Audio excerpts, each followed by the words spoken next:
Assalamualaikum warahmatullahi wabarakatuh. Waalaikumsalam warahmatullahi wabarakatuh. Puji syukur kita panjatkan kehadirat Allah Subhanahu wa Ta'ala atas limpahan rahmat dan hidayahnya, sehingga pertemuan hari ini terkait bagaimana saya berbagi praktek baik aksi nyata terkait disiplin positif.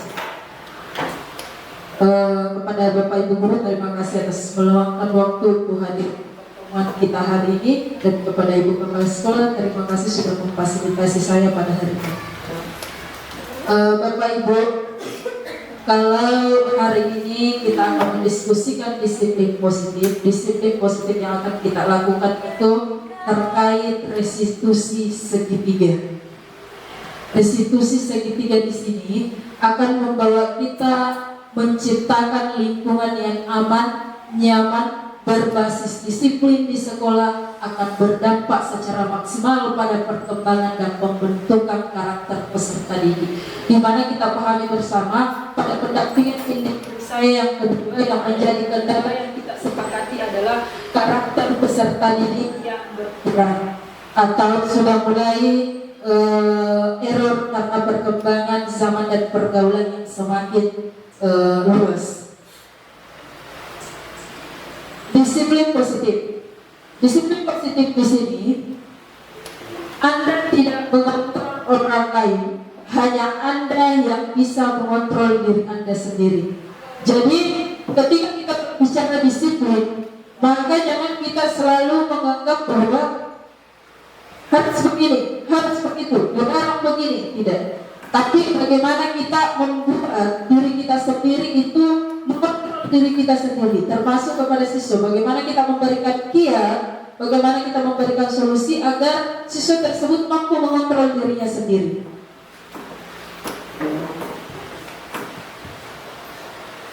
Kemudian, mana disiplin positif? Belajar kontrol diri dengan menggali potensi diri kita sendiri agar tercapai tujuan mulia, yaitu menjadi seorang yang diri kita inginkan berdasarkan nilai-nilai yang terdiri dari diri kita hargai, nilai-nilai diri kita hargai. Artinya apa, Bapak Ibu? Kalau kita bicara disiplin positif, tujuannya apa? Apa yang kita yakini kalau kita melakukan disiplin positif terhadap diri kita, terhadap murid kita? Tentu tujuannya yaitu kita bisa lebih menghargai nilai-nilai yang ada itu.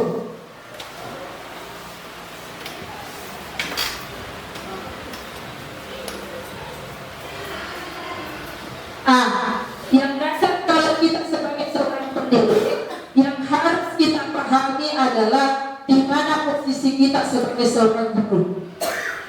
Apa posisinya kita? Karena kita selalu menganggap bahwa posisi saya adalah guru, saya mengatur segalanya. Apa yang saya lakukan, apa yang saya perintahkan, seorang siswa harus mengikuti itu. Itu paradigma dulu. Tetapi apa yang perlu kita sadari, ada 5 posisi kontrol.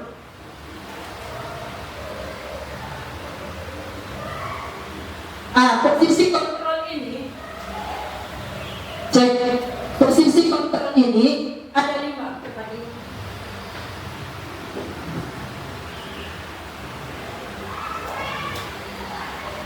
Cek. Posisi kontrol ini ada 5. Ada posisi kontrol kita sebagai seorang penghukum. Ada posisi kontrol sebagai seseorang yang selalu membuat merasa bersalah. Ada posisi kontrol kita sebagai manajer, dan ada posisi kontrol adalah posisi kontrol sebagai teman, dan sebagai posisi kontrol sebagai peduli.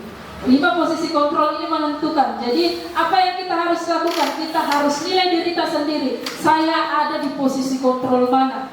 Setiap hari saya di sekolah, apa yang saya lakukan? Kita ada di posisi kontrol mana? Kalau kadang indikasi dari posisi kontrol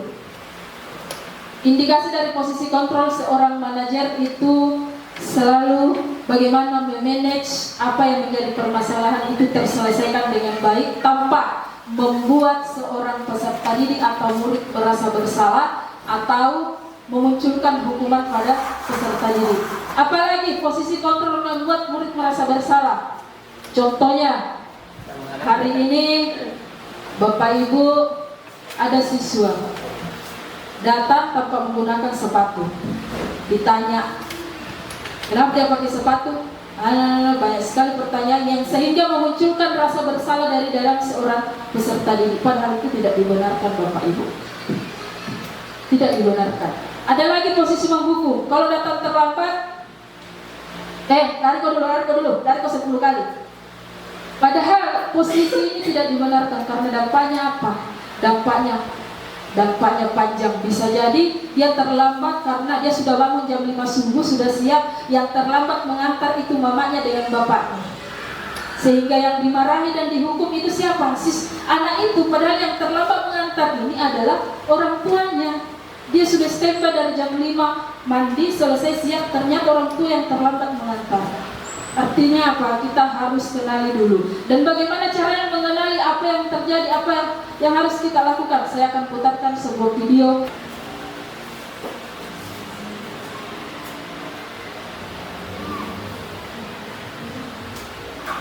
Karena yang harus dipahami pertama itu adalah posisi tak, yang kita ada di posisi mana.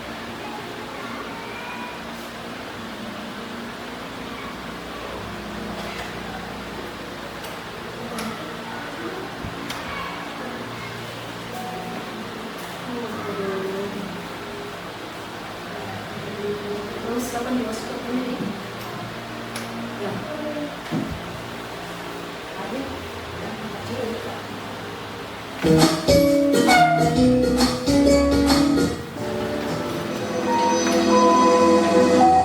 Adalah satu, dasar pemalas, gak kapok-kapok sih kamu.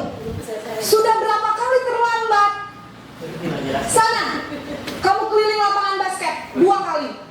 Kenapa saya harus keliling lapangan basket, Bu? Kenapa? Kamu melawan ibu. Berani-beraninya jawab. Sudah terlambat, masih berani jawab pula. Sekarang, keliling lapangan basket 5 kali sekalian. Biar kapok. Cepat. Pergi sana ke lapangan basket. posisi penghukum biasanya berbicara dengan nada tinggi, menghardik, menunjuk-nunjuk, menyakiti, dan menyindir. Hukuman bisa berupa fisik maupun psikis. Ibu dan bapak guru hebat. Dampak yang terjadi pada murid ketika guru berada pada posisi penghukum adalah murid cenderung akan memberontak, bahkan menyimpan dendam.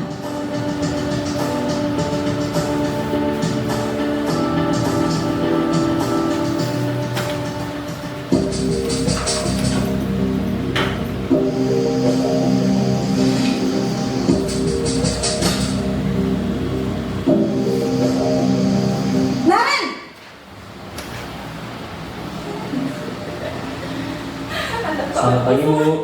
Naren, kamu kenapa terlambat lagi, nak? Ya Tuhan, Naren, kamu senang ya bikin ibu susah ya? Kalau kamu terlambat lagi, nanti ibu yang ditegur bapak kepala sekolah, nak. Disangka ibu tidak bisa membina kamu. Duh, gimana ini? Maaf, Bu. Duh, Gusti Naren, kamu suka ya kalau ibu ditegur bapak kepala sekolah?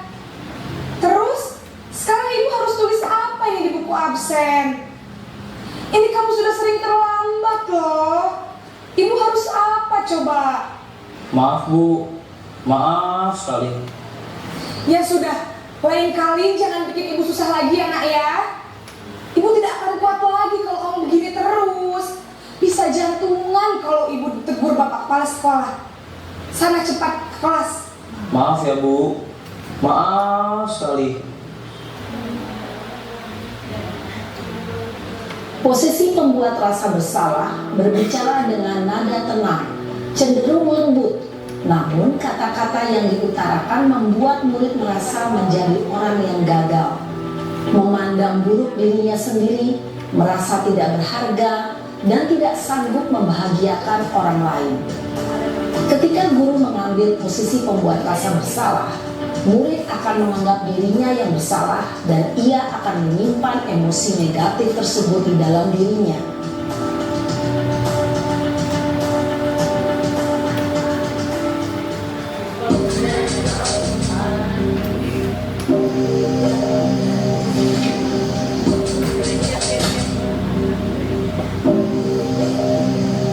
Naren!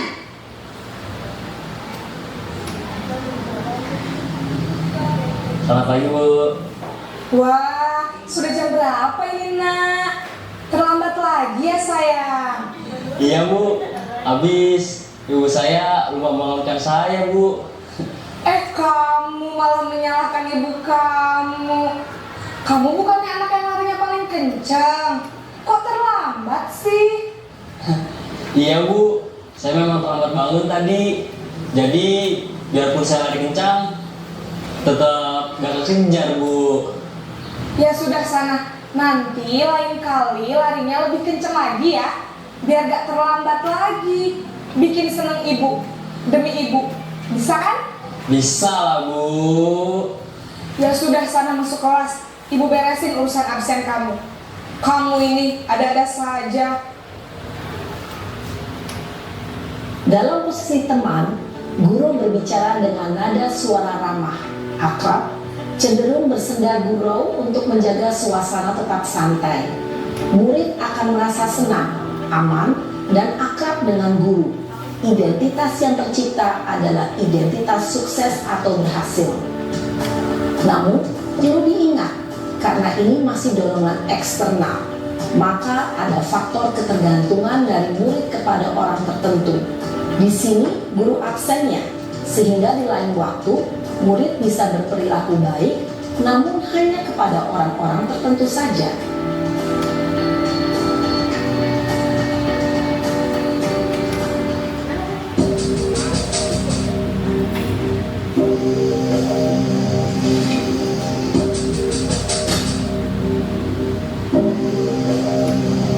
Naren!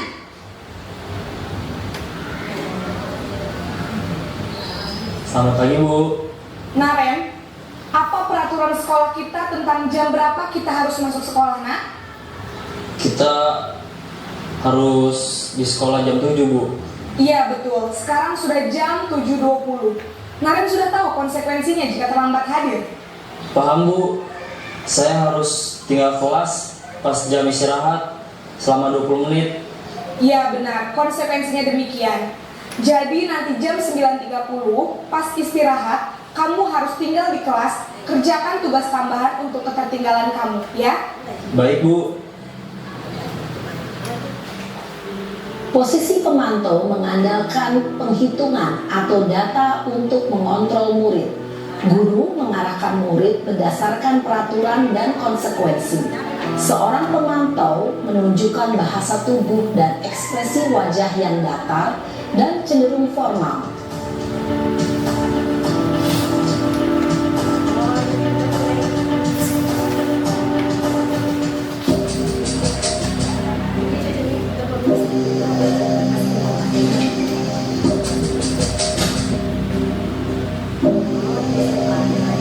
Naren!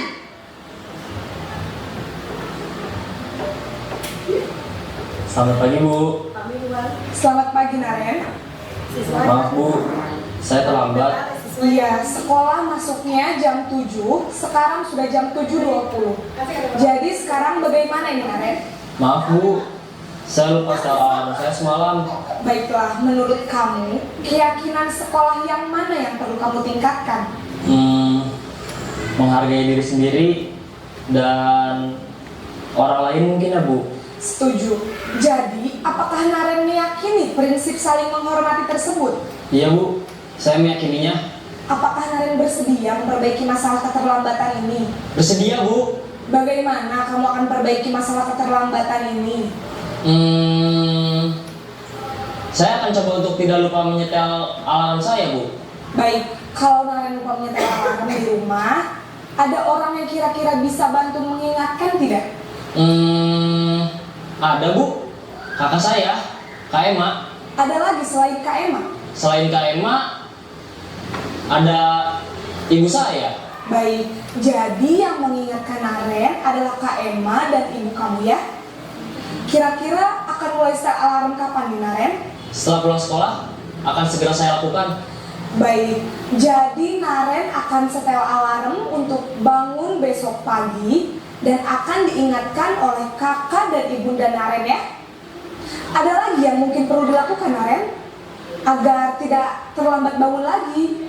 Tidak ada, Bu. Baik Naren, terima kasih untuk kerjasama kamu. Sekarang kamu perlu kembali ke kelas untuk belajar. Baik, Bu. Terima kasih. Posisi manajer adalah posisi kontrol yang disarankan untuk membimbing murid memiliki sikap disiplin yang positif, yaitu murid yang mandiri, bertanggung jawab, dan dapat memecahkan masalah. Tujuan dari posisi ini adalah agar murid dapat berefleksi atas tindakannya. Guru akan dengan tulus memberikan pertanyaan-pertanyaan bermakna, sehingga membuat murid dapat belajar dari kesalahannya dan mencari sebuah solusi untuk menyelesaikannya. Ibu dan Bapak guru hebat. Bapak Ibu, sudah kita simak tadi 5 posisi kontrol. Saya mau tanya dari hati ke hati, selama ini kita ada di posisi mana kira-kira? Posisinya apa, Bu?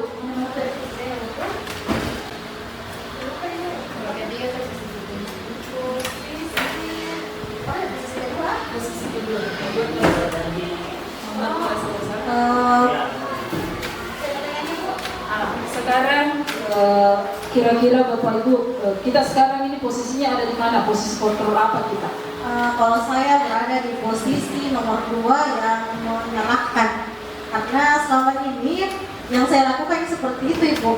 Saya menyalahkan siswa karena kesalahannya sehingga saya mendapatkan konsekuensinya. Makanya setiap ada siswa yang bermasalah pasti saya menyalahkan siswa tersebut karena dia saya nih kena imbasnya dari kepala sekolah, karena saya imbasnya saya dimarahi oleh guru-guru yang lain saya.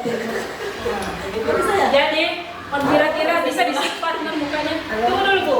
Jadi kira-kira setelah melihat tayangan terkait materi 5 posisi kontrol guru, kira-kira apa yang berubah dari pemikiran Ibu Ikrama dan apa yang harusnya dilakukan atau memang harus tetap bertahan di posisi itu? Setelah melihat video tadi Ibu, ternyata apa yang saya lakukan itu sebenarnya tidak benar, dan seharusnya saya memang melakukan seperti tadi yang di bagian posisi yang kelima, yaitu menjadi seorang berada di posisi sebagai manajer yang bisa mengarahkan dan mengarahkan, kemudian bisa juga memberikan nasihat juga kepada siswa seperti itu Ibu. Terima kasih Bu Ikrama, jadi sepakat ya dari manajer ya Ibu Ikrama ya? Iya Bos. Ya, kita tinggalkan masa gelap itu. Kemudian sekarang kepada Bapak.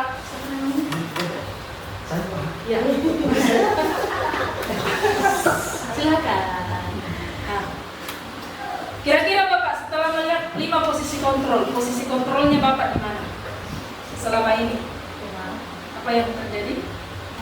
Posisi kontrol saat mendukung, merasa bersalah, memantau, teman, dan manajer. Ada 5 ya? Iya, ada 5 posisi kontrol. Yang pertama tadi apa? Pemhukum. Posisi pemhukum. Kedua? Membuat merasa bersalah. Ketiga adalah teman. Keempat adalah pemantau.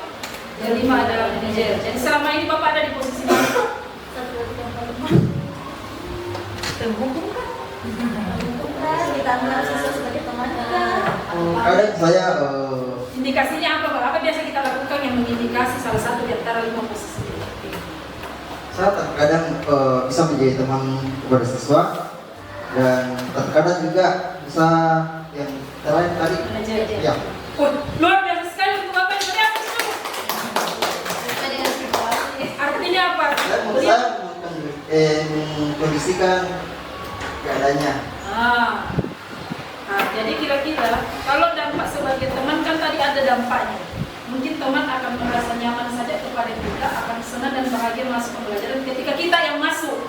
Tapi ketika guru lain tidak nyaman. Jadi kira-kira apakah Bapak masih akan mempertahankan posisi itu atau ingin merubah atau bagaimana? enggak mau. Oh, udah mau? Jangan dong Pak, harus dari ini. Berdasarkan penjelasan tadi terkait dengan posisi kontrol. Tetap pada itu.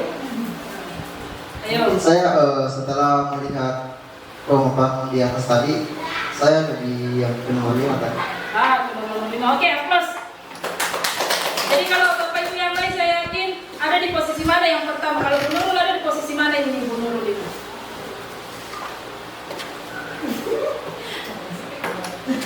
Kalau saya seperti Bu Itra, maksudnya buat itu anak merasa bersalah. Terus setelah saya simak video yang ada di atas, sepertinya saya juga mau merubah sikap saya terhadap siswa kalau ada yang terlambat. Jadi saya memilih untuk posisi manajer. Boleh Pak.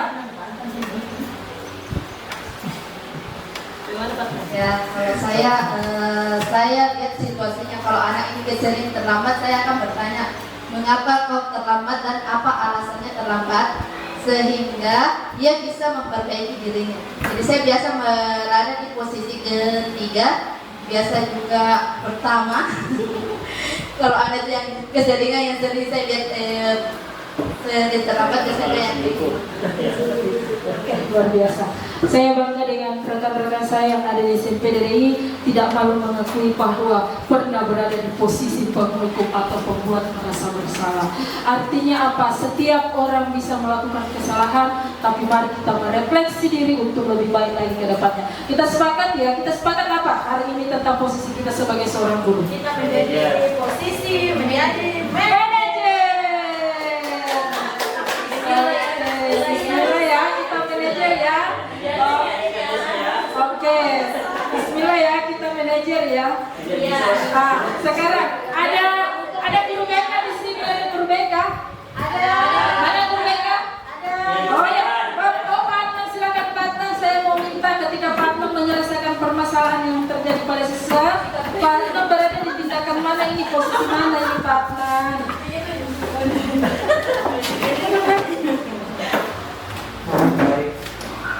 Kiri baru pokoknya. Apa tadi yang empat berapa empat? Pemantau. Jadi mana jadi? Yes. 3 Teman. apa? Teman. Kalau saya untuk menyikapi ini, yang pertama itu satu dulu. Satu dulu. Nah. Kenapa satu? Karena saya mau dia disiplin dulu bahwa ternyata disiplin itu penting. Karena ketika kalau langsung ditanya-tanya berarti dia akan terbiasa juga dengan kebiasaan dari hukum tinggi. Itu yang bilang sekarang. Kalau sudah nomor 1 dihukum dulu, baru saya apa setelah itu kalau yang ditanya kita terlambat Restitusi. delegasi. Manajer. Saya jadi apa manajer? Toh, Jadi jadi manajer. hukum dulu menjadi manajernya supaya Saya tanya dulu Pak. Iya. Saya potong sedikit. Kira-kira ada tidak anak yang mau dimanajeri lagi kalau sudah dihukum? ada Ada. tergantung pendekatan yang sudah kita ke anak-anak ini bagaimana. Nah, Toh, iya, ada. itu. Iya. Oke. Kalau saya. Kadang-kadang partner itu ada di posisi penghukum. Jadi Bapak Ibu yang perlu saya tidak akan salahkan ketika partner berada di posisi penghukum. Saya tidak akan menyalahkan dan menuntut dia untuk jadi manajer sebetulnya tanpa ada hukuman. Artinya apa? Inilah yang menjadi sebuah dilema pendidikan saat ini. Karena kita pribadi selalu puas, kepuasan pribadi ketika menyelesaikan masalah, ketika kita memberikan suatu hukuman. Itu kepuasan pribadi. Tanpa kita memikirkan, ingat, restitusi segitiga itu adalah bagaimana berdialog dengan anak-anak tanpa menimbulkan efek negatif yang berjangka panjang bisa terbawa-bawa seumur hidup. Contoh begini, saya dulu Bapak Ibu sekolah di SMP. Di SMP saya dulu itu ketat aturannya. Rok itu harus di bawah lutut, belum ada pakai jilbab. Ketika saya di kelas 2, apa yang terjadi? Karena saya cepat sekali tinggi, karena mungkin setiap hari makan tiang listrik dan cepat sekali tinggi. Saya harus polos hari Senin daripada saya di depan dipermalukan di gunting itu rok. Jadi saya pilih bolos. Dampaknya adalah setiap saya mau sekolah dan saya masih posisi begitu karena pada waktu itu orang tua saya sampaikan, Pak, saya mau ganti rok karena ini sudah melanggar aturan sekolah. Saya digunting itu di depan upacara, kalau saya tidak ganti rok, katanya orang tua, berhenti bagi saya sekolah karena tidak ada warna bapak petani. Itu yang ucapan ke saya. Apalagi kalau memang secara keluarga tidak mendukung. Psikis saya ini bapak itu. Saya sampai dulu di rumah saya di daerah Mamuju itu di tahu Alisi. Dulu kan belajar pakai kapur. Kutulislah itu lebar-lebar di dindingku. Nurma yang sari berhenti sekolah. Nurma yang sari berhenti sekolah. Penuh itu dinding dari ujung sampai ujung belakang kapur.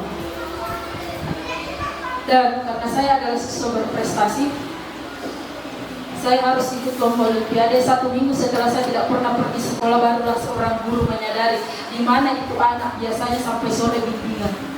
Tidak ada itu lagi anak. Mereka tidak tahu bagaimana situasi di rumah saya, mereka tidak tahu bagaimana kondisi saya, bagaimana perasaan saya berjuang sehingga bisa sekolah. Bayangkan Bapak Ibu, saya berangkat jam 5 dari rumah, menuju sekolah yang hampir 40 km saya harus berjalan kaki.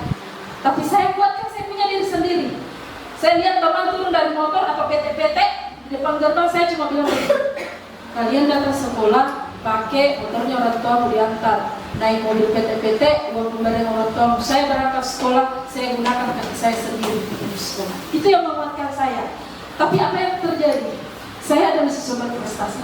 Tidak ada langkah bagaimana seorang guru menanyakan dulu bagaimana ini keadaannya anak. Bahkan saya pernah ikuti bimbingan belajar MIPA, biologi, matematika. Saya harus bawa nasi dari rumah, nasi bas itu saya bawa ke rumah, ke sekolah. Dan itu saya makan setelah semua orang muda saya makan di musola. Pernah terjadi Bapak Ibu, nasi itu pada saat saya buka itu basi. Seketika saya hanya meneteskan air mata. Sampai saat ini itu trauma itu masih ada. Artinya apa, dampaknya dan psikisnya itu masih tertinggal di sini. Makanya ketika kemarin saya diminta untuk menceritakan permasalahan yang sampai saat ini terkenal pada masa sekolah, itu yang saya ceritakan di tugas saya di LMS. Kenapa? Bisa jadi Bapak Ibu kita marah ini hari anak-anak terlambat, tetapi orang tuanya yang terlambat mengantar. Dia tidak datang sekolah tanpa kita sadari, oh ternyata gara-gara roknya yang pendek dia tidak datang sekolah. Dia minta beli sama orang tuanya, tapi orang tua tidak punya rok. Sepatu Bapak Ibu, saya kasih lagi contoh. Tunggu saya kasih sempurna dulu ini pemahaman. Sepatu, saya kemarin waktu lo ke karya saya sampaikan, Bapak Ibu model sepatu ini, Bapak Ibu bisa lihat di mana-mana dipakai anak-anak remaja saat ini, bahkan belum pakai. Tapi pasti kita tidak tahu itu sepatu ori atau KW, KW1, KW2 atau memang original atau memang KW-KW, toh? Tanpa kita kenali lebih dalam, yuk kenali lebih dalam. Sepatu ori Bapak Ibu ada nomor seri di dalamnya. Saya sampaikan ada nomor seri di dalamnya. Bisa jadi hari ini kita menilai anak-anak memang dia nakal, pasai, memang toy, tetapi kita tidak tahu bagaimana kondisi di rumahnya. Walau kadang dia mau baik-baik, tetapi selalu negatif penilaian orang tuanya kepada dia. Maka tugas kita adalah menuntun. Cukuplah mereka patah di rumahnya. Di sekolah paling tidak mereka menemukan kebahagiaan walaupun hanya 0,1%. Itu. Bahkan sampai tertawa Bapak Ibu. Makanya saya bilang begini sama teman-teman kemarin. Bapak Ibu, apa memang di pikiran tak tentang perubahannya seorang anak yang sesuai harapan tak? Jawaban mereka sesuai dengan guru nasib semua nih. Pintar Ibu, tidak pernah berkata kasar, keluarlah semua. Maka saya sampaikan begini, di sekolah saya Bapak Ibu, memang sekolah saya adalah sekolah penggerak. Tapi sekolah kami adalah sekolah yang menarik lagi anak-anak yang sudah hampir putus sekolah, kami sekolahkan kembali. Bayangkan nih Bapak Ibu, bagaimana secara karakter, mental hancur. Tapi kebahagiaan pemimpin pembelajaran kami sekolah atau rekan-rekan kami itu terjadi ketika dari 9,90% kenakalannya, ketidakbaikannya tentang sikap positif berubah turun sedikit menjadi 98 walaupun hanya 0,1%. Itu adalah sebuah perubahan. Itu yang diharapkan. Artinya apa? Yang mikir langsung bilang harus berubah. Jangka 2 bulan, 1 bulan atau 1 semester, wow, langsung wow, naik. Tidak Bapak Ibu. Dari yang dia kalau masuk di kantor saja, Panan, ada monoron. Dari yang situ saja, kalau kita lakukan restitusi, yang dari situ dia di luar teriak-teriak, sudah mulai masuk. Pak Adnan ada menurun walaupun suaranya masih keras, tapi paling tidak dari posisi di luar masuk di dalam dusun. Ada sebuah perubahan walaupun hanya 0,1%. Itu yang diharapkan. Karena Bapak Ibu, yang namanya merubah seorang anak, menuntun seorang anak, tidak bisa kita sama sekali langsung dari yang lehernya begini, dari itu nih banyak kasus tuh agen yang bolos, mempatutui gurunya apa dan lain-lain sebagainya, mengatakan guru yang tidak baik. Kan lehernya, ibaratnya lehernya sudah begini. Datang Ibu Maya mau luruskan ini leher, patah ini apa? Patah Bapak Ibu. Artinya apa? Perlahan didorong sedikit. Walaupun yang begini, ya didorong sedikit begini. Toh? Jangan langsung mau gas kok. Dia apa-apa, apalagi kalau dia sudah ada di tingkatan SMP, SMA Bapak Ibu, tulangnya sudah keras. Pengaruh dari luar yang dia pelajari, yang dia lihat, yang dia pantau itu sudah banyak macamnya. Tidak satu meliput.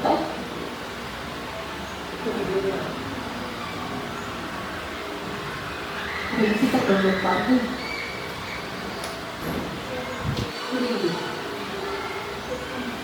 Jadi kalau saya kemarin Bapak Ibu tipikal seorang guru yang suka sekali marah-marah, suka sekali teriak-teriak. Tapi saya baru 2 bulan menjalani pendidikan guru penggerak ini, betul-betul saya resapi. Artinya banyak kesalahan yang saya perbuat selama beberapa tahun saya mengajar, dan kesalahan itu ternyata benar adanya dampaknya fatal. Bapak Ibu, saya sampaikan, saya bilang begini, kemarin saya yakini bahwa ada siswa yang nakal dan ada siswa yang bodoh. Setelah saya menjalani pendidikan yang saya yakini tidak ada siswa yang nakal, tidak ada siswa yang bodoh. Kenapa demikian? Logikanya Bapak Ibu, siapa anak yang mau setiap hari kena marah? Tidak ada Bapak Ibu. Siapa anak-anak itu terlahir dengan dikaruniai ada di otak, kepala, mata, semua terlahir begitu. Tetapi apa yang membedakan sehingga ada anak yang memiliki ketika penilaian akhir itu nilainya tinggi? Motivasi belajar yang kurang. Motivasi inilah yang menjadi penyebab terjadinya perbedaan antara yang memiliki nilai yang tinggi dan yang tidak. Yakin saja Bapak Ibu, kalau kita tidak memiliki motivasi, makanya saya sampaikan begini, di forum guru penggerak saya sampaikan, saya Bapak Ibu, kalau saya tidak ada motivasi menyelesaikan pendidikan guru penggerak ini, motivasi saya apa? Saya selesai dari sini, saya sampaikan jujur, ada afirmasi saya dapat pendaftaran P3K atau pendaftaran apapun itu, ada sertifikat, ada motivasi.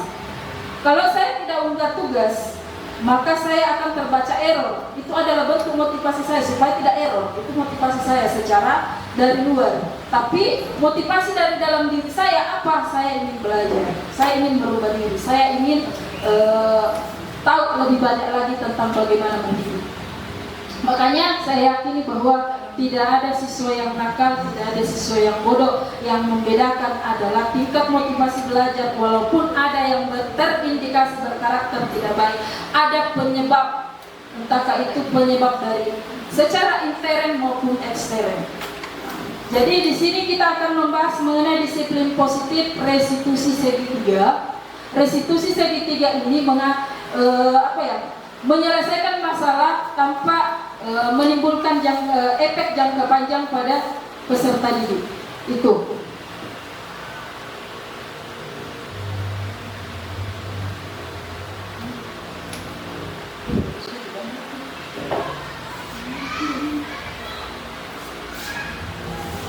Kita tunggu Bapak Ibu ya. Kalau apa nih? Jujur banyak Bapak Ibu kemarin yang bersama dengan saya tidak setuju dengan restitusi segitiga. Banyak yang tidak setuju. Banyak yang beranggapan bahwa siswa itu pada dasarnya nakal memang toy. Itu yang terjadi. Tetapi di antara 24 teman yang sementara dalam kolaborasi hanya saya yang meyakini bahwa pada dasarnya tidak ada siswa yang nakal. Saya kasih contoh saja Bapak Ibu. Sekarang itu tidak ada anak-anak berani jujur membukakan buku pelajarannya kepada orang tua karena takut. Apalagi kalau ada yang angka 50 di dalam, angka 40 takut ya. Tapi saya terapkan kepada anak saya sekarang, jangan takut. Artinya apa? Nilai setiap saya di hari Sabtu minggu lalu saya loka karya. Saya sampai di rumah. Ternyata itu anak saya yang baru kelas 1 SD dia tunggu saya. Mulai jam 10 sampai jam 5 dia tunggu saya dengan mondar-mandir bawa buku. Dia mau perlihatkan kepada saya nilainya. Dan ketika nilai yang ada di dalam itu adalah angka 50, saya hanya berkata, ada nilai yang baru nih. Tidak, karena anak rata-rata takut. Karena dia masih beranggapan, kalau saya kasih dia ini nilai angka 50 pasti mama begini. Keluarlah semua itu. Artinya apa? Tanpa kita sadari kita mengantarkan anak kita untuk belajar berbohong demi menyelamatkan dirinya agar tidak dikena ini omelan yang merusak secara mental dan pikiran. Kalau ini sudah rusak Bapak Ibu, maka ini akan berjalan ke sini. Ada bagus kalau anak-anak yang menanggapinya, oh saya dikasih begitu karena disayang. Kalau tidak, dia akan langsung berkata, biarlah saya sekali nakal saja karena saya sudah jujur, tetap disalahkan. Ada perkataan anak-anak itu, apalagi anak kritis saat ini akan berpikir demikian. Makanya kemarin ketika saya berbagi praktek baik juga di SMP Ambok Padang Putar, tidak ada satu orang pun anak yang mengangkat tangannya mengatakan saya selalu menunjukkan buku saya kepada orang tua, dan tidak ada anak yang mengatakan orang tua saya melihat apa yang ada di buku saya. Tidak ada. Artinya apa? Tidak ada lagi komunikasi antara kedua orang tua dengan anak. Tidak ada lagi keberanian untuk menyampaikan bahwa saya begini, lebih baik disembunyikan itu apa-apa daripada disampaikan.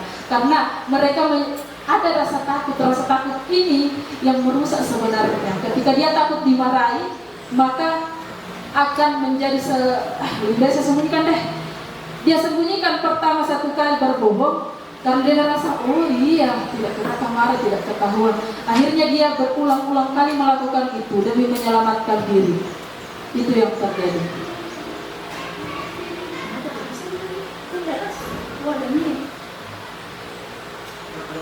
Bukan Pak, yang ini. Kalau saya buka YouTube saja deh.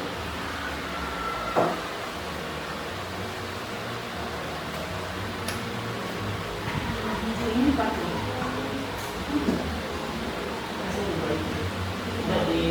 Di bawah. Ya. Untuk ini Pak? Ya.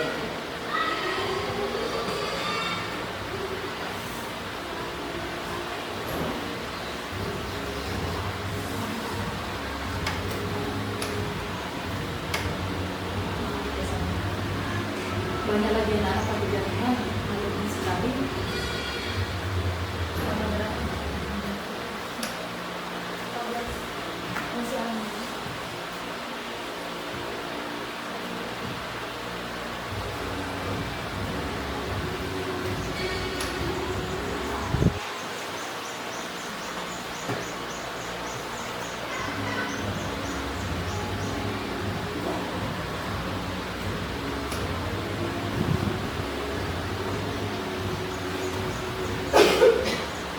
Dari speaker Pak dulu.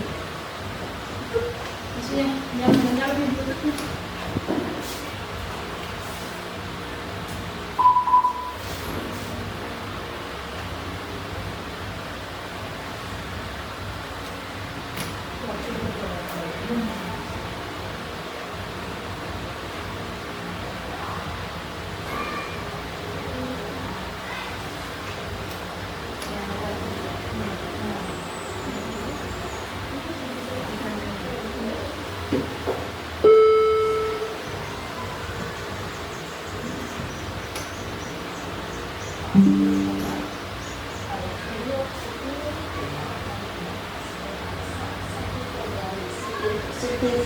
yang diterapkan di lingkungan sekolah yang dikenal ibu dan bapak guru hebat. Pada video kali ini kita akan membahas tentang salah satu program disiplin positif. Nah sekarang Bapak Ibu kita dituntut. Saya mau tanya dulu, saya mau putarkan dulu sebelum saya lagi lanjut nih.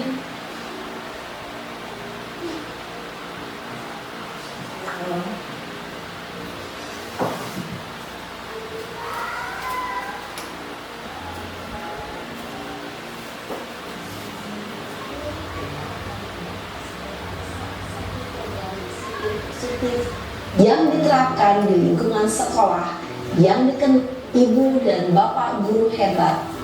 Pada video kali ini kita akan membahas tentang salah satu program disiplin positif yang diterapkan di lingkungan sekolah yang dikenal dengan nama restitusi.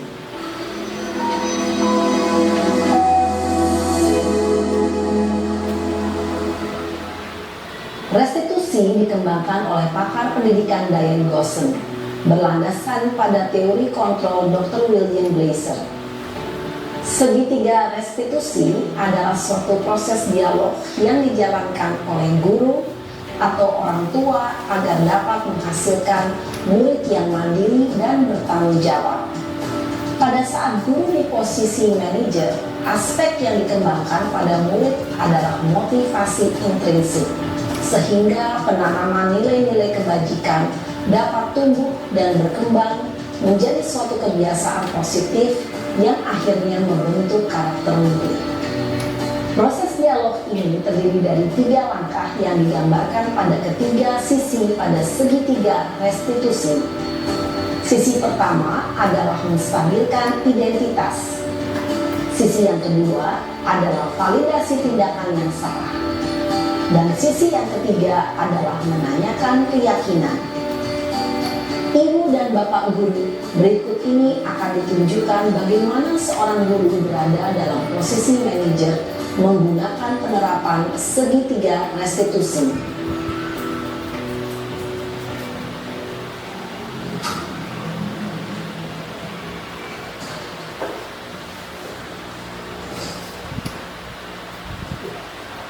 Siang Sarah. Siang Pak. Sudah lama nggak ketemu Sarah? Kenapa hari ini ada di sini? Kesel Pak, kesel banget. Masa aku dikatain tukang fitnah Pak? Ya aku marah lah. Aku balik ngatain Eka di depan kelas. Kesel banget. Oh begitu. Ya pasti kok. Kalau bapak ibu ada di posisi itu dengan suaranya dia, dengan ekspresinya, kesel banget. Masa saya dikatain tukang fitnah, bagaimana langsung tanggapannya bapak ibu? Hah? Bagaimana langsung tanggapannya? Hah? Satu orang boleh? Pardi?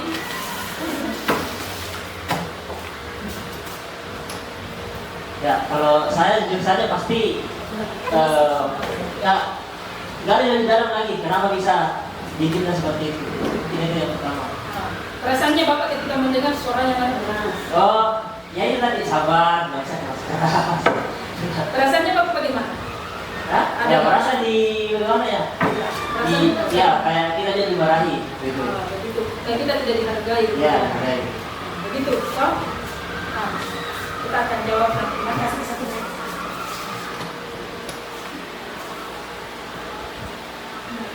Kita lanjut ya.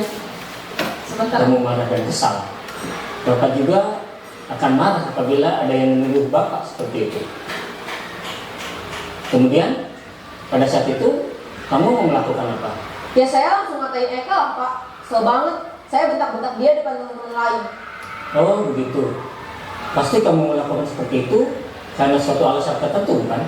Iyalah, masa saya diam saja Pak? Ya saya bela diri lah. Masa saya dituduh tukang fitnah? Ya wajar lah. Mempertahankan harga diri itu sesuatu yang penting buat kamu. Untung kamu tidak bertindak lebih gegabah lagi, hanya membentak-bentak. Iya Pak.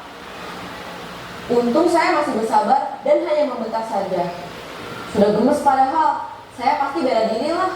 Ya pasti ya. Tapi kamu memilih untuk tetap bertahan dan bersabar. Kamu memilih untuk tidak berbuat lebih parah lagi, bukan? Iya. Nah, sekarang coba kita lihat lagi tindakan kamu yang bentak-bentak Eka di kelas. Tindakan kamu itu kira-kira sesuai dengan keyakinan kelas atau prinsip kamu tidak? Enggak lah Pak. Capek Pak jadi pemarah. Jadi keyakinan atau prinsip mana yang kurang sesuai dengan keinginan kamu? Ya, saya sebenarnya sangat menghargai orang lain. Mungkin saat itu saya menjadi emosi, jadi tidak menunjukkan sikap itu. Kamu meyakini tidak? Menghargai orang lain itu penting buat kamu. Yakinlah Pak. Iya, setuju. Kita harus saling menghargai. Namun, Ada juga keyakinan yang kita sepakati yang perlu kita jalankan apabila kita sedang marah, bukan? Ya, saya bisa lebih proaktif, mulai dengan diri sendiri. Saya bisa jadi lebih bersabar, mengambil waktu jeda untuk berpikir mau apa selanjutnya. Kira-kira kamu bersedia memperbaiki masalah ini tidak? Bersedia, Pak. Kalau kamu memperbaiki masalah ini, kamu akan menjadi orang seperti apa? Saya akan menjadi orang yang bertanggung jawab kali ya, Pak. Dan senantiasa proaktif. Iya, menurut kamu bagaimana rasanya menjadi orang seperti itu? Ya nyaman lah, bangga bisa bersabar dan menahan diri. Baiklah kalau begitu. Yuk kita pikirkan bagaimana memperbaiki masalah ini.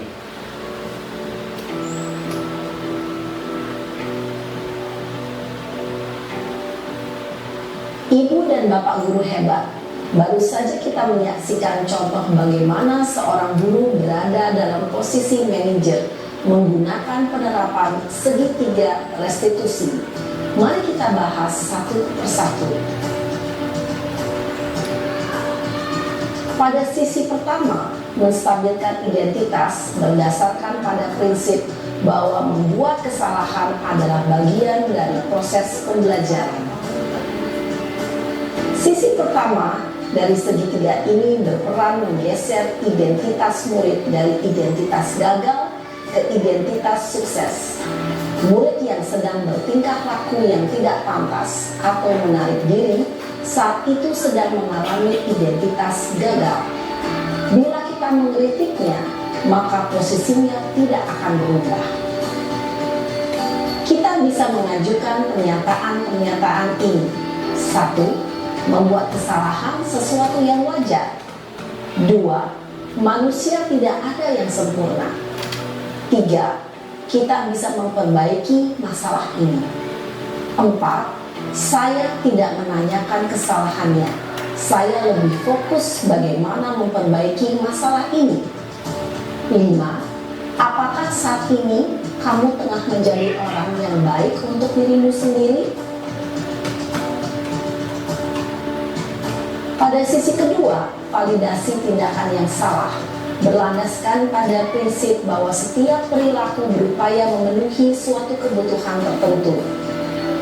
Guru yang telah memahami teori kontrol akan bergeser dari pemikiran stimulus respon menjadi proaktif dan mencoba untuk mengenali tujuan dari perilaku murid, mengenali dan mengakui kebutuhan murid ini dapat memperbaiki hubungan dengan murid tersebut. Pernyataan atau pertanyaan bisa disampaikan dengan nada suara tidak menghakimi atau memojokkan, sehingga dapat mengembalikan murid pada posisi positif. 1. Kamu bisa saja bertindak lebih gegabah lagi dari ini. 2. Kamu bukan melakukannya tanpa suatu alasan tertentu. 3. Kamu melakukannya karena mempertahankan sesuatu yang penting bagimu. 4. Mungkin kamu bisa mempelajari suatu perilaku baru yang lebih efektif. Bersediakah kamu mempelajarinya? Selanjutnya, kita akan simak sisi terakhir, yaitu menanyakan keyakinan. Teori kontrol menyatakan bahwa pada dasarnya kita termotivasi secara intrinsik. Pada saat perilaku yang salah telah divalidasi dan identitas sukses telah stabil, maka murid telah siap mengaitkan keyakinan-keyakinannya dengan tindakannya yang salah dan pemikirannya telah bergeser ingin menjadi orang yang dituju. Pertanyaan-pertanyaan ini dapat mengaitkan keyakinan-keyakinan yang dianut murid. 1. Sebagai keluarga atau kelas, apa yang kita yakini? 2. Nilai-nilai apa yang telah kita sepakati? 3. Seperti apa gambaran sebuah kelas yang ideal bagi kami? 4. Kamu ingin menjadi orang seperti apa?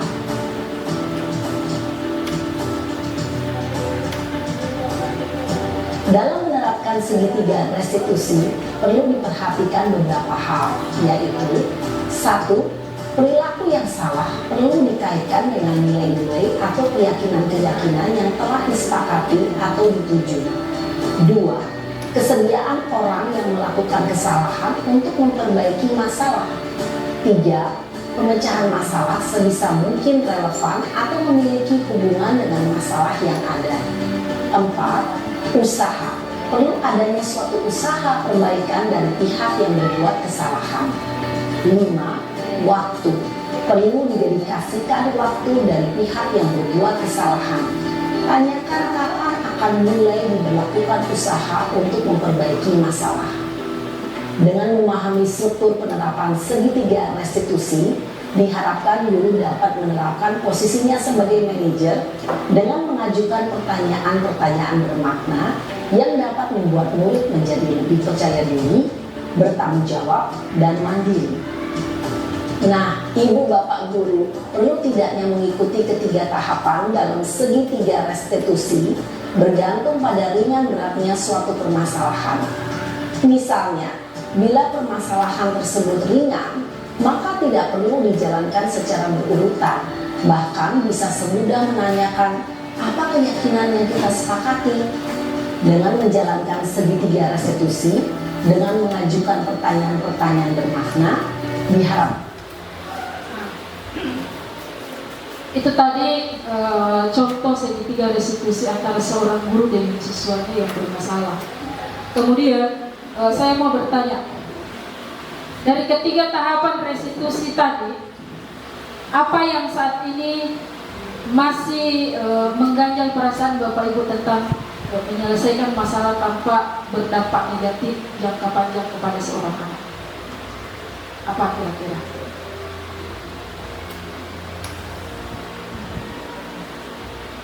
Kan segitiga restitusi itu pertama, kita stabilkan dulu identitasnya siswa. Menstabilkan identitas ini dengan cara disapa dulu, hai apa kabar? Hari ini saya mendengar Dira bolos dalam kelas. Apa yang terjadi? Menstabilkan identitas ini tidak langsung menjudge bahwa kau sekarang berbuat kesalahan. Tidak, distabilkan dulu dirinya, distabilkan emosinya, distabilkan segalanya. Setelah dia merasa nyaman, merasa sedikit kurang, baru kita masuk di validasi tindakan. Validasi tindakan ini kita menanyakan kenapa sampai bolos, kenapa apa yang terjadi sehingga bolos. Pada validasi tindakan ini, ketika dia mengatakan saya bolos Bu karena saya merasa bosan di dalam kelas, maka kita seorang guru jangan langsung merespon, bisa itu bosan di dalam kelas. Kita harus meresponnya begini, oh itu adalah perasaan yang wajar. Perasaan itu bisa terjadi sama ibu juga, sama teman-teman yang lain, merasa jenuh di dalam kelas, merasa bosan di dalam kelas. Baru kita masuk di keyakinan kelas. Tanyakan apa yang sudah dia yakini tentang belajar, apa yang menjadi keyakinan kelas. Makanya kemarin ketika kepala sekolah menyampaikan, buat keyakinan kelas masing-masing di kelasnya, karena keyakinan itulah yang akan menjadi dasar keyakinan mereka ketika berbuat salah. Tanyakan tentang keyakinan kelasnya, apa yang sudah diyakini. Kalau mereka yakini belajar itu bisa menuntut ilmu, dengan kan keyakinan kelas itu dengan kata-kata positif, mari kita belajar agar kita menjadi anak yang cerdas. Kalau dia meyakini itu, maka saya yakin Pak, kalau saya belajar mengikuti pelajaran, maka saya akan menjadi anak yang cerdas. Jadi kira-kira apa yang harus kita lakukan agar kita menjadi anak yang cerdas, agar diri menjadi anak yang cerdas? Biarkan dia menyampaikan sendiri apa yang dia pahami tentang keyakinan kelasnya. Itu. Mungkin Anda pernah dengar pesan sampai di sini, anak susila, anak di bawah umur. Kebetulan dia pernah psikologi ini anak-anak, dia bilang kalau anak tidak pernah dihukum, dia akan mengapresiasi apapun. Seperti itu. Kalau menurut ini harus dihukum dulu baru ditanya-tanya. Ya hukum, tapi jangan marahin. Bila saya tahu pelanggaran itu ya, jadi saya aturan dulu, cerita dulu. Iya. Terus bilang ini tidak apa-apa dihukum, ini campur dengan emosi. Saya bilang itu dikali kalau masalah, carikan solusi apa masalahnya.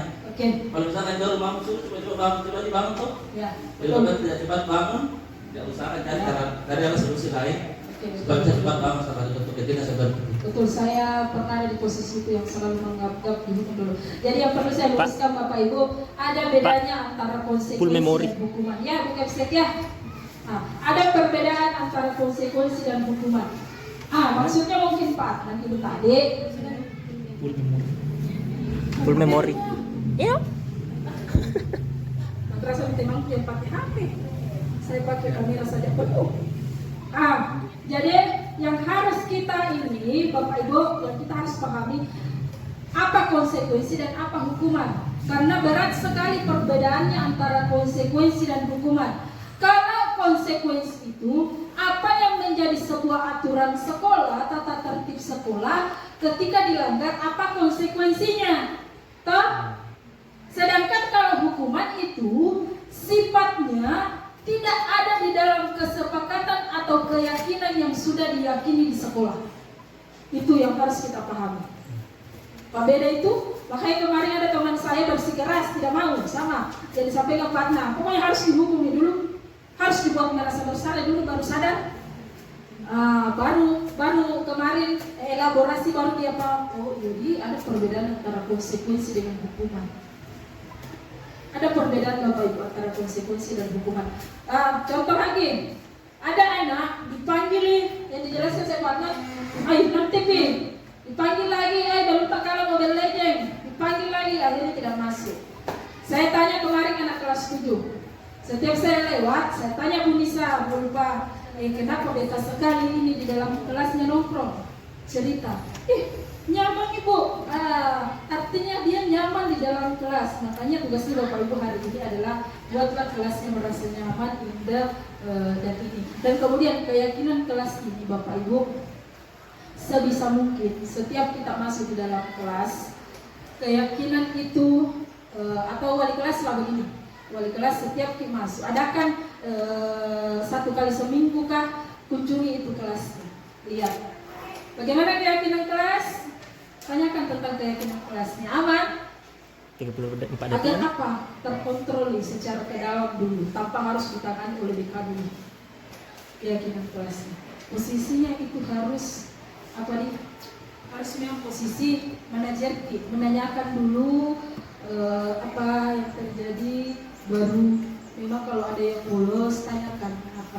Kadang anak-anak tidak nyaman di dalam kelas karena ada temannya rese.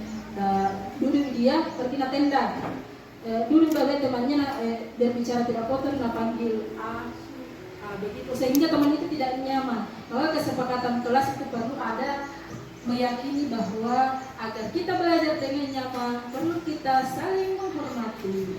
Menghormati adalah salah satu sikap yang bijaksana. Itu Bapak Ibu. Toh? Ay Pak Makarras si Pak Atlan menghadapi siswa dulu Makarras Pak Atlan. Apa yang muka memang tua, sampai menangis itu siswa baru saya berhenti. Menangis pi. Kenapa nggak tahu tuh tebal listrik Pak? Saya itu di SMK itu. Kenapa memang tahu tebal listrik Pak? Lihat ini lebih tebal itu kalau 5 cm daripada saya. Anak ini kena mental di depan temannya saya kasih begitu. Dan dampaknya Bapak Ibu saya rasa ketahui itu anak-anak siapa menyentuh ada sampah. Dan banyak sekali kayak ada rasa dendam dari apalagi usia remaja kalau dikasih begitu Bapak Ibu bisa di sana sibuk. Anak SD saja anakku Bapak Ibu kalau dia berbuat salah, kalau ada temannya main di rumah ditungguin dulu bulan teman baru bicara baik-baik. Apa langsung itu kayak Doki tidak mau keluar bermain dari temannya, malu dengan temannya, malu Bapak Ibu. Artinya apa? Ketika rasa malu itu masih ada dalam diri seorang anak, maka perlu kita syukuri. Berarti akan ada perubahan di saat tertentu, di saat dia merasa bahwa menilai dirinya, oh ya saya salah, saya harus begini. Dan terjadi sama anakku Bapak Ibu, karena pada anak pertama itu, jangan saya bicara siswa, bicara anak ini saja, karena posisi manajer ini bukan hanya diterapkan antara orang tua dengan siswa, harus juga antara orang tua dengan anaknya di rumah. Dampaknya kepada anakku yang pertama ini keras, ini anakku yang pertama, karena saya keras. Dulu, kalau dia menulis, keluar dari sih, langsung gak pergi, ini, merobek kertas, keras berbeda anak kedua dengan ketiga, tidak. Artinya apa? Posisi, makanya saya itu selalu berpejek sama suamiku karena sama-sama ini calon ke satu grup penggerak kata satu saya baru calon. Biasa itu suamiku lepas kontrol. Kalau dia ajar anaknya di situ, dia bilang, kenapa bisa begini? Sampainya anaknya menangis. Posisi penghukum dan merasa berbuat bersalah di sini. Artinya apa? Artinya apa ini Bapak Ibu? Ada memang rekan-rekan karena kalau kita pada posisi membuat merasa bersalah atau penghukum, posisi inilah yang kemarin kata orang tua kalau tidak dikasih begitu ya anak-anak ke depannya dapat tua ini tidak akan bagus hasilnya. Posisi didikan militer, didikan militer dulu istilahnya. Bapak mengasihkan saya itu didikan militer, didikan akan dibawa tiap rumah. Saya itu posisi makanya didikan militer pada anak pertama keterampilan pada anak pertama itu terjadi bahkan terjadi sama siswaku. Apa saya dulu gara-gara bolos ke satu kali mengaji, tahu bapakku dia karena saya itu dibawa pontian rumah berbalik semut dibawa. Masih kuingat sekali. Dan dampaknya apa? Setiap saat anakku berbuat salah dulu saya bilang mama saja dulu di bawah anak selalu terungkit karena memang ada rasa sakit dari dalam sini dan tersimpan di sini. Saya ingat dulu, ada dulu itu kursi yang berat sekali kayu, dipotongnya gara-gara apa itu? Gara-gara bau muka saja, ambil ke uang 1.000, disuruh ambil uang 500, saya ambil 1.000. Dan biasa saya melakukan kebohongan kedua, supaya saya tidak kena marah. Itu yang terjadi. Didikan militer, memang nggak bilang orang ada sukses, banyak orang sukses didikan militer. Iya, dia sukses secara mulia. Memang kita penilaian tak sukses. Jadi tentara, jadi polisi, jadi guru. Sukses menurut saya Bapak Ibu ketika dia berkeluarga, dia mampu mengayomi keluarganya dengan nilai-nilai dan norma-norma yang baik. Itu sukses. Apa-apa tuh itu polisi. Kalau kita jadi tukang parkir tetap bisa makan Bapak Ibu. Tapi ini kebahagiaan itu tidak didapat saja. Bahkan kadang itu suami saya bilang, apa tidak bahagia kamu bertemu anak-anak nih?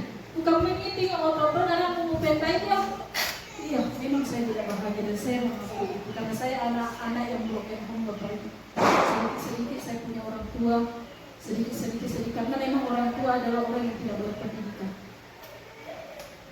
Dan saya patahkan mindset orang-orang, anak petani, anak orang yang tidak berpendidikan tidak akan jadi apa-apa. Saya patahkan itu. Saya pernah menangis lulus SMP, tanpa kakak memaksa sama bapakku, jangan mau ke sekolah. Saya ranking 1 ini kalau ke Bapak Ibu, bawa kejuaraan Surabaya, Jogja, lomba Olimpiade Sulawesi Barat. Bukan Sulawesi Barat, Sulawesi Selatan. Tapi seandainya waktu itu saya patah dengan kondisi yang ada, maka Ibu Nurma yang saya tidak akan berdiri saat ini. Makanya sekarang itu Bapak Ibu, makanya ini mental ini betul-betul terpukul. Saya sampai saat ini, saya tidak mau berangkatkan anakku sekolah kalau tidak mendengar bekalnya dibawa aman, nyaman, dia happy bawa itu bekal. Karena terjadi sama saya bawa bekal, saya buka berharap sudah sholat mau makan ternyata masih. Sana tadi. Mental Bapak Ibu artinya restitusi segitiga ini mengajarkan kita, mengarahkan kita bagaimana menyelesaikan permasalahan seorang anak baik kepada siswata atau anak sendiri tanpa menimbulkan dampak jangka panjang. Jangka panjang. Karena mungkin pada saat kita menyelesaikan dengan hukuman atau pembuat merasa bersalah, detik itu, jam itu, hari itu selesai. Ada hasil kita lihat, tetapi kita tidak tahu apa yang terjadi ke depannya ketika dia menjadi seorang ibu, ketika dia menjadi seorang mahasiswa. Kita tidak tahu. Karena ini Bapak Ibu, kalau ini sudah dihantam, maka akan tinggal di sini. Kalau sudah ini dihantam, tinggal di sini, perilaku akan menunjukkan sesuatu yang negatif. Makanya konsep pendidikan guru penggerak, bagaimana posisi guru ini kita diberitahu. Sadarilah ketika kita ada di posisi memang penghukum atau pembuat merasa bersalah, maka tinggalkan posisi itu. Jadilah seorang manajer. Kalau kita jadi seorang manajer, siswa merasa nyaman, masalah terselesaikan walaupun berjalan kayak semut terselesaikannya, tetapi paling tidak kita tidak menimbulkan menitipkan jejak yang akan terngiang-ngiang seumur hidup. Itu. Jadi hari ini kita mau jadi seperti apa Bapak Ibu? Manajer. Oke. Jadi saya kira itu Bapak Ibu untuk pertemuan hari ini. Mudah-mudahan apa yang kita pelajari hari ini, apa yang kita pahami hari ini, kita bisa menjadi seorang guru yang lebih baik lagi, menjadi guru yang diharapkan menjadi pencetak generasi penerus bangsa yang mempunyai karakter profil pelajar Pancasila. Sekian, Assalamualaikum warahmatullahi wabarakatuh. Waalaikumsalam.